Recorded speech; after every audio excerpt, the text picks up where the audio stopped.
My name's Lionel, and I'm your host for LT Productions, and you are watching I Watch and Watch. We are covering Married to Medicine. This is season 11, episode 3. I thank you all for coming to my channel to support and also just to view my content. It's much appreciated, and it will also be appreciative if you do hit that like button. And if you are new here, welcome. You can subscribe at your will, and you can leave your comments below. Let's get into this episode. I won't be before you long. Okay, so this episode to me was short. It's kind of informative, but it's kind of filler to me. Of course, I always call them like interludes when you get these 10 to 15 second ones until they get to the main story that the producers want to air. So I'm just going to say this right now. Y'all are not going to be hearing me talk a lot about Dr. Jackie. Dr. Jackie's scenes are the same. If she's in that doctor's office with patients, I don't want to talk about it. Because of what happened last year, as far as what was revealed last year, and the lack of accountability, and how the cast just didn't hold her accountable, but for some reason, Quad is Lucifer. They got all the grace in the world for her. Sorry. No, I will not be talking about that if it comes across the screen. And that's basically all of her scenes that she gives. If I'm lying, I'm dying. And I'm very well alive. The next scene, Simone and Cecil go visit the boys, and it's a mess. I saw a habit, if you noticed, that they picked up. Yes, they are grown. But you know that they got this little local bar right there in the kitchen on the counter. I'm like, how many drinks y'all got? Bottles and bottles. Like, okay, Lord. And I know that they're grown. I do know that. I saw the Jack Daniel over there, I think, or Crown Royal. I saw all that stuff. Like, okay. So they are slobs and lazy. Whatever. Anyone else had any? No, we're gonna go jump to Quad. Quad is making breakfast, and her, I think, future husband. Are they engaged now? I don't know. But her man, her boo, calls and says, you know, can you come outside and help me with something? And she said, why I gotta come outside? You have the gate key and a key to the house. I said, oh. So, I'm sorry. Now, one thing I know, well, I don't think that a lot of women are going to give up their key and the gate key to their home if it's not serious. Ladies, y'all can let me know, because that's your palace. And what? Quad built this house from the ground up with no help? And you're just going to allow anyone to have your key? Nah. This person is special. So she said that she'll be out in a bit, because she was making some eggs, I think, in the thing. I can't think of it right now. In the pan. So she goes outside, and he pulls up in the Rolls Royce. And he comes out with the handle where the door comes out this way instead of that way. I was like, okay. Now, a Rolls Royce is a car that is my desire, and also a Bentley. I've been in love with those type of cars since I think it was a Bentley or maybe a Rolls Royce on, remember the Temptations movie? David Ruffin came out of one, in the white one. I said, that's it. But since I've been down here in Florida, and it's really expanded my mind capacity of what I could have or what I want to have. And of course, I'm in Palm Beach County, so it's a lot of luxury cars. So I would love both, a Bentley and a Rolls Royce. We'll see what happens, but that's what I want to manifest. So we know that her man he's a owner, or he runs a luxury rental car place. He bought her this car, and also there was a Louis Vuitton bag in the back. They go back in the house. You can tell how in sync they are. Now, I was looking at the confessional. I was like, oh, they look like each other. And it's not a bad thing, because you've heard how couples can look like each other, and I think that that's just one of those things. I don't know where Quad found this man, but I think that they're really in sync. She's talking about in her confessional, I'm real tough. He's like, no, she's soft. I am tough. You are soft, real, someone who wants to act tough, but really a softie at heart. Nah, this dude, no, Quad, keep him. Keep him. Keep him. Please keep him, because no, it looks like he wants to love you. He's Mario, let me love you. Yeah, keep him around. He's in tune with you. No, he's not a user. He's not paid for television. I can tell. I can really tell. And y'all let me know if you can tell, or you can't tell. Let me know. They're talking about having children. She said that she went to the doctor and her cervix is great. So she's thinking about doing IVF. Or they're going to start the IVF process, I think in like 2 weeks or so. She said that she wants twins. She's questioned in regards to why she didn't have children with Gregory. We always knew that Quad didn't want any children. We just thought it was because of that, but no, she knew the household that she married into, and it just wasn't going to be a good environment. And look, if Jeannie Mae Jenkins could change her mind and want children, that's Jeannie Mae, Jeannie Mae from The Real. Remember, she had this white man as her husband, and then all of a sudden she's flipped over to Jeezy. Is his name? Is it Jeezy? Came over here and all of a sudden wanted children. And now we see where he's at, where she's at right now, unfortunately. Ooh, so I'm happy for Quad. Whatever happens in the future happens for her. On the flip side, we're going to be talking about Dr. Greg and all that in just a second. But we're going to move on to Dr. Cecil and Simone. And first and foremost, I love it when black children can have the soft life. We don't get to see that.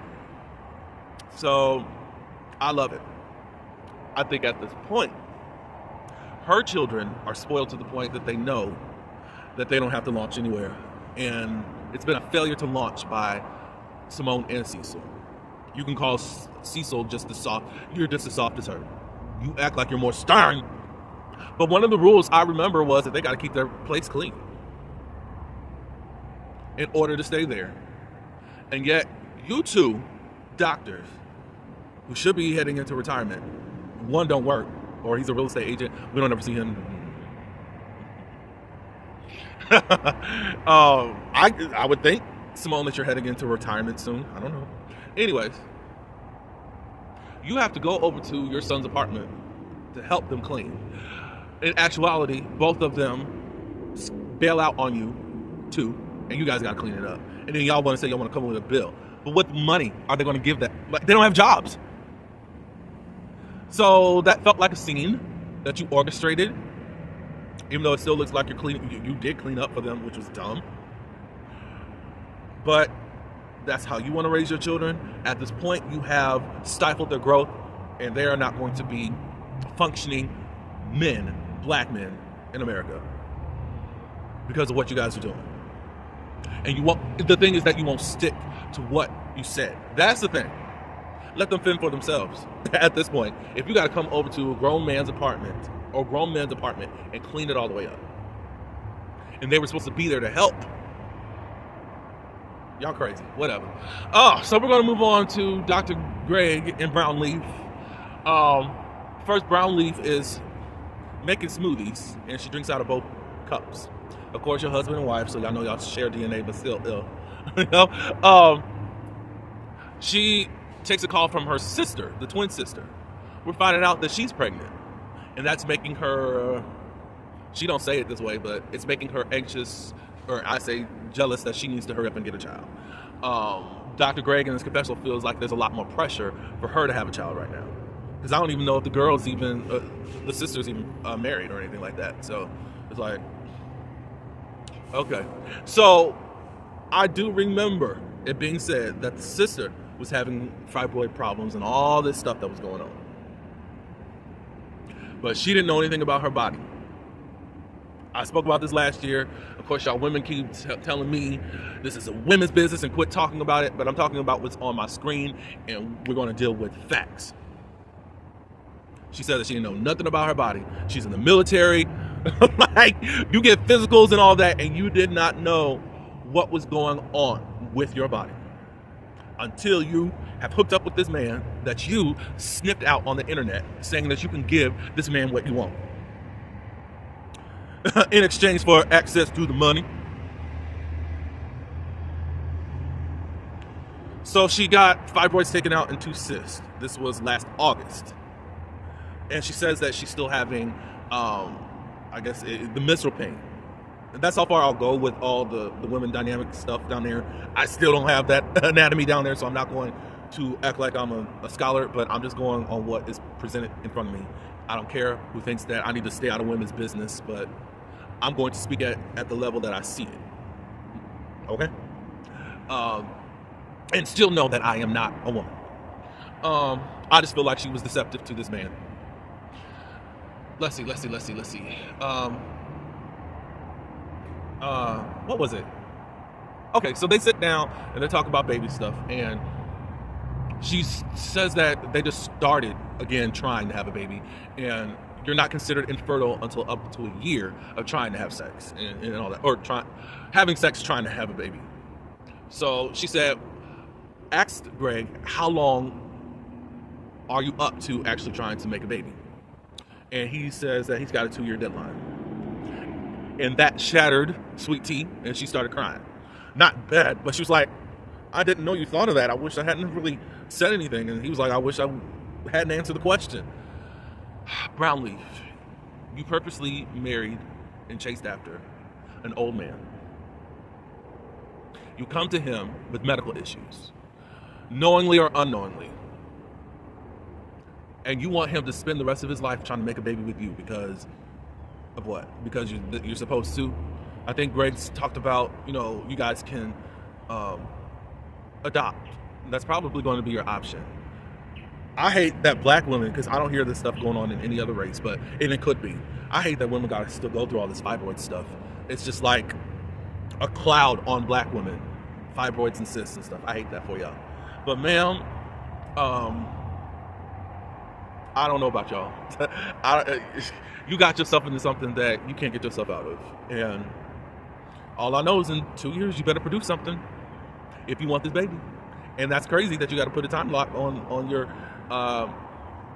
biological system. But that's the cards you deal with when you want certain things out of life. And you choose certain things out of life. What's left? Contessa, Brownleaf, and the Revivalist are together. I guess they are the new trio. I mean, I thought the Revivalist was hanging out with Heavenly and Quad. I haven't seen a scene with them together yet. I wonder why. So now she has to hijack herself onto the newest person, who is supposed to be your good friend, Greg's wife, in which you were wearing a Pamela Anderson Baywatch lifeguard suit in front of him, whatever. And then with the newest returning veteran, Contessa. They talk about Quad and her new man. Sweet Tea thinks that she's going to shade Quad. Oh, yes, Quad finally got a man. Ma'am, you still had to be a sniper in DMs and offer something to a man that he wanted in order to get him. And then you still have to go through this group therapy thing where people that date older men and marry older men. Stop it. Finally. I know that she wanted some money. I know that she needed some guy that had money too. You needed a guy that had money. You said you wanted access to the money. Let's not go there. Let's not go there. Whatever. So they talk about that. Then they've been talking about Heavenly and all that good stuff. Who cares? It's like, we're going to just keep talking, and nothing really happens. So I don't know whose trip it is, if it's Phaedra and Contessa's, or just Phaedra's, or Contessa's. I don't know. It wasn't really determined, but there is a glamping trip that they're going to plan. So they send over all these invites with boots and spurs. They look like cute boots and all that to all the women. I forgot to talk about Simone and Cecil, because all they do is now talk about Quad. She knows she has to apologize, but she doesn't know if she wants to apologize. And she's hearing through the grapevine that Quad wants an apology for something else. Simone, you are a middle-aged woman. a doctor at that, with a full education from an HBCU. You want to do the telephone thing and hear whatever somebody's saying on a telephone about what Quad allegedly wants, instead of picking up your educated phone and just saying, hey, let's talk. Because now y'all feel like it's going to be weird, that everybody's getting together, and I don't know how things... Shut up. Like, this is so crazy. I can expect this out of 20 or 30-year-olds, but y'all are going into your 50s.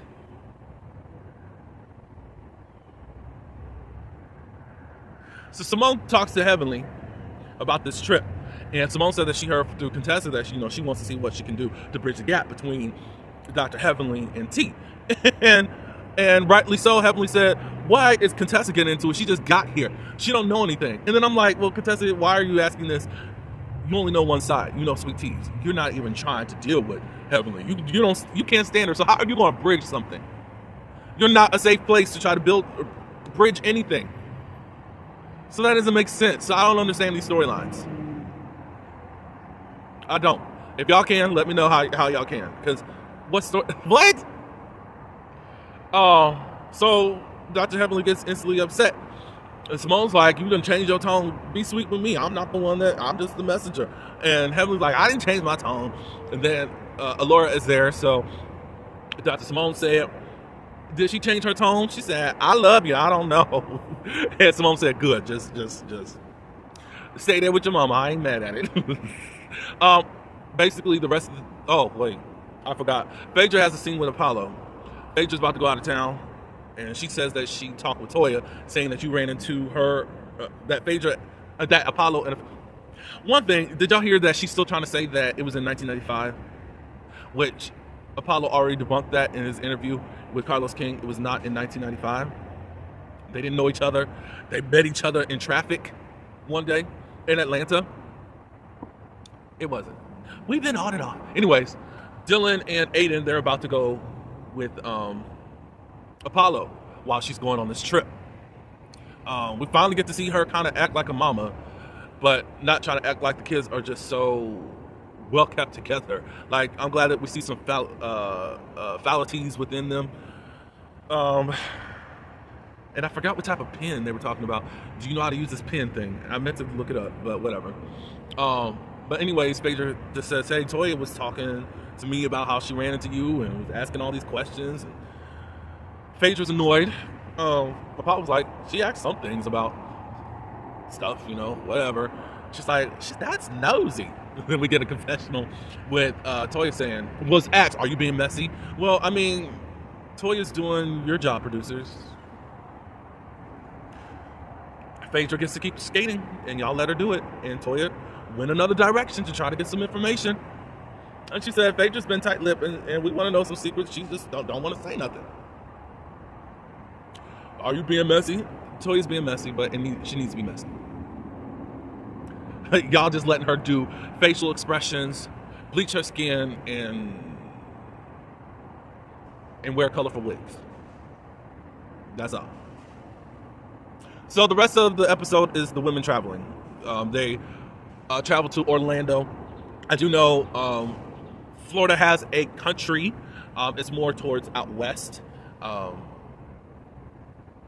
Orlando's like Central Florida, so it's a little bit more country-ish. Besides Walt Disney World, there's other stuff that goes on within the state of Florida, all that good stuff. But they're going there and going to some type of ranch. That's all there is. That's it. I think I talked more than probably. I thought I wasn't going to be here this long, so I talked more than what I had. I guess I made up for time because there wasn't really anything going on. But the previews for next episode looks like things blow up. And I'm most interested in what Quad is talking about in this bleeding out situation. We shall see. I appreciate everyone for coming here. Like this video. Also, subscribe and leave your comments below. Until the next video, peace.